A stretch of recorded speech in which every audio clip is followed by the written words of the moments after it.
Hi, Michael. Can we get a fitness update, please? Well, no big news. Obviously, we have a training session this afternoon. We have to review a few players, but overall, especially returning, nothing to give back.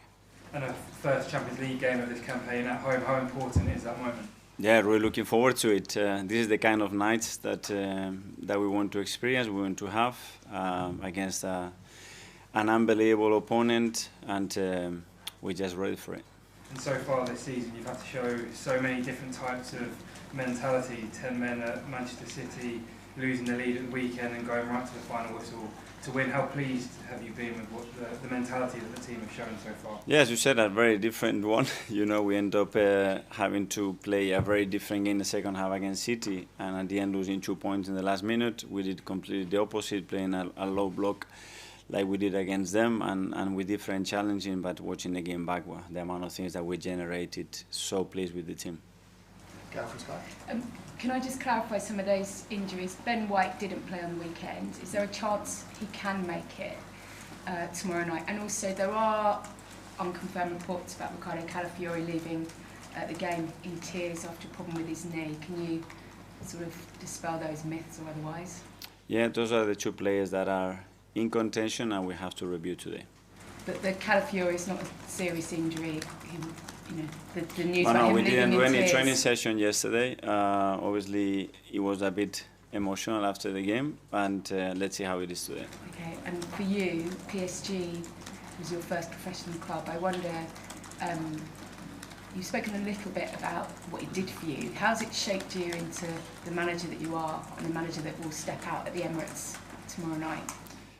Well, it was my first professional experience, as you said. It was an unbelievable time that I spent there. I loved every minute of it. I will always be grateful to the club, to Luis Enrique, because he was the one that believed in me when I was 17, 18 years old, and I played professional football. And from there, yeah, it was a platform to share an experience in a club of that size, in a city that is probably the most beautiful one in Europe.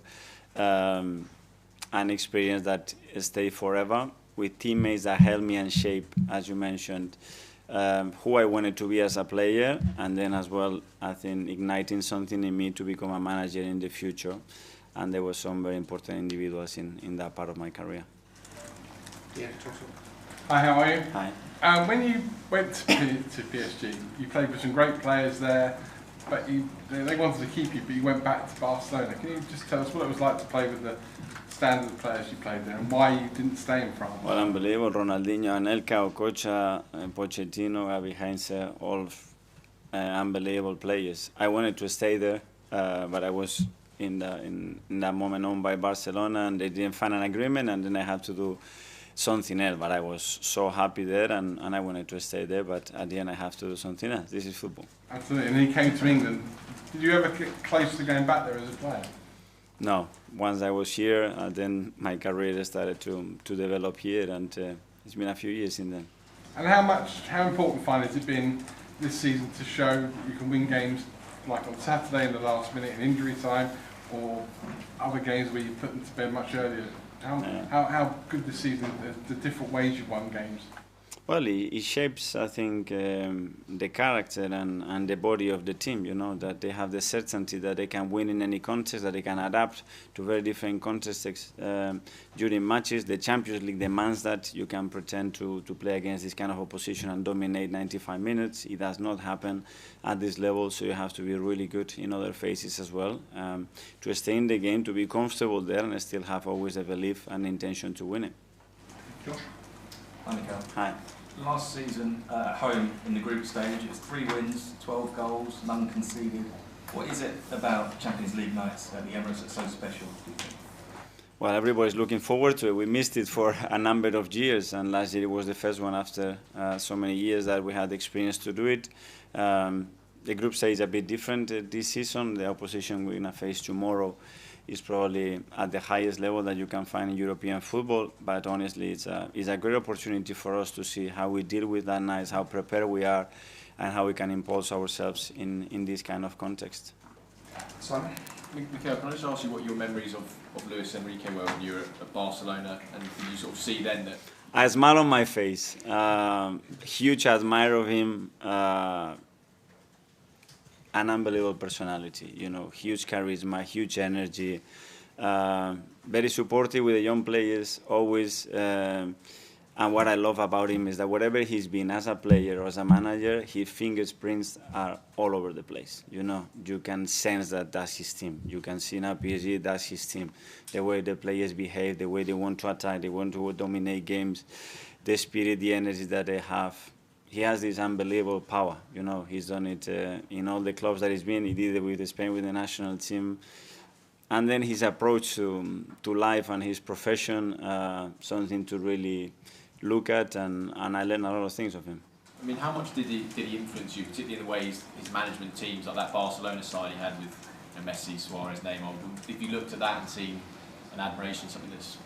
One word is honesty. He's like this, straightforward. He looks in your eyes, he tells you what he thinks, and I think at the end, players appreciate that. You might like it more or less depending on how it happens, by the way everybody talks. And I have 2 or 3 players here, they've been with him in the national team. They always say the same thing, and they all enjoy playing under him, you know. And when somebody can make you feel like that in your profession, that's a big quality to have.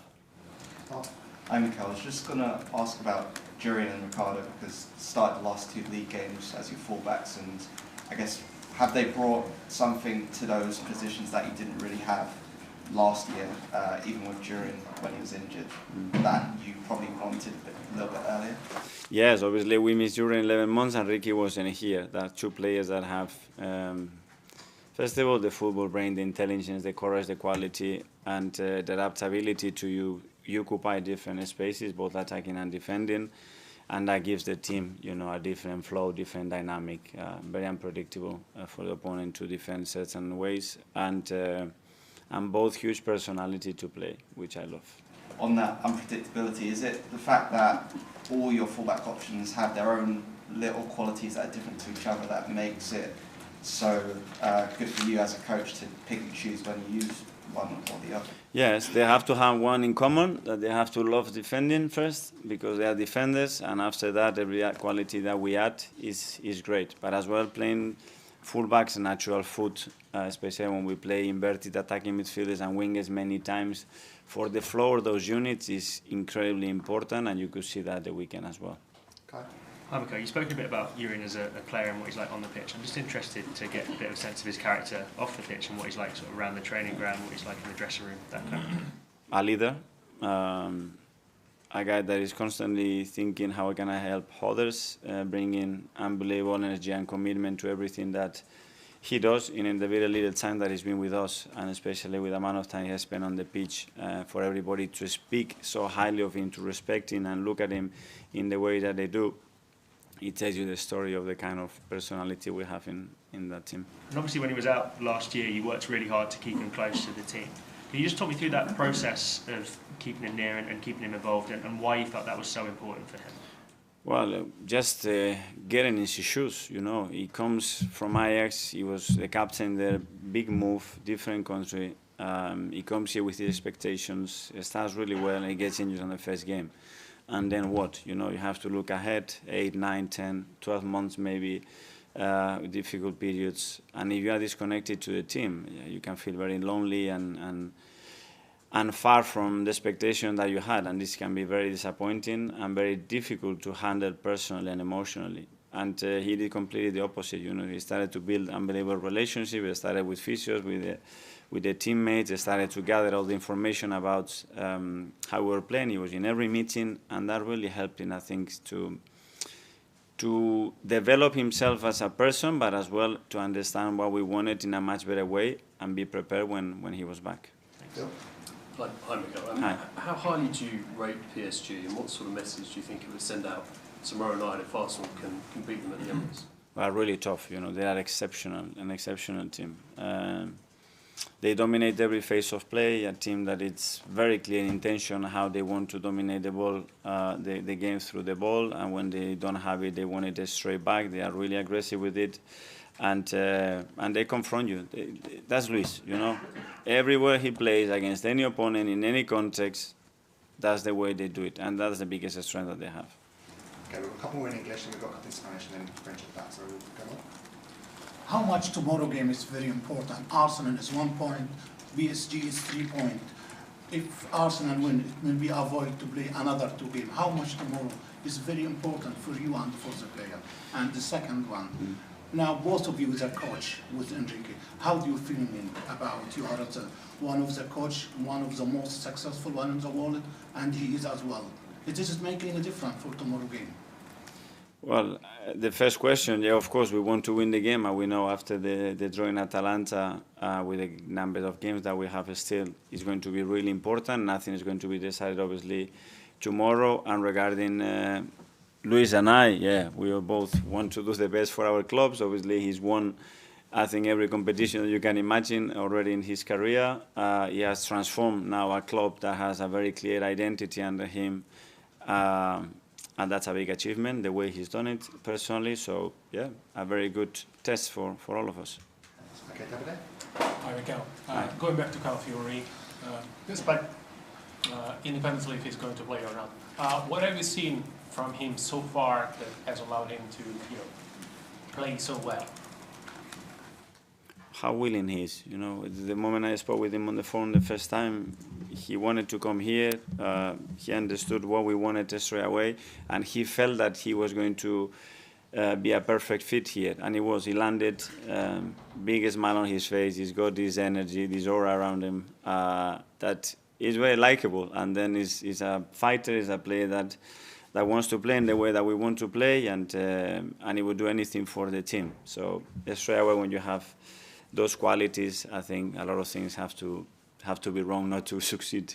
When he scored at City, he came straight to you and hugged you. Is there a particular relationship between you two?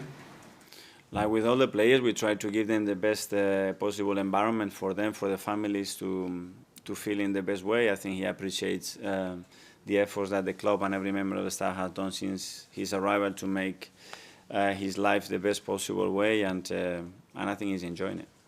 Okay, from French TV, from Arthur. Hi, Coach. Hi.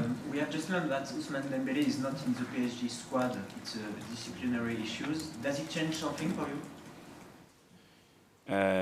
Yeah, we just got the news before. I don't know if it's true or not. We're going to prepare like we always do with every possibility, and let's see. But obviously they have many other options. You have a very strong group on free kicks. Do you think that's a really good advantage for you tomorrow in this game? I think every team has his own strengths and weaknesses, and tomorrow we will try to exploit ours for sure.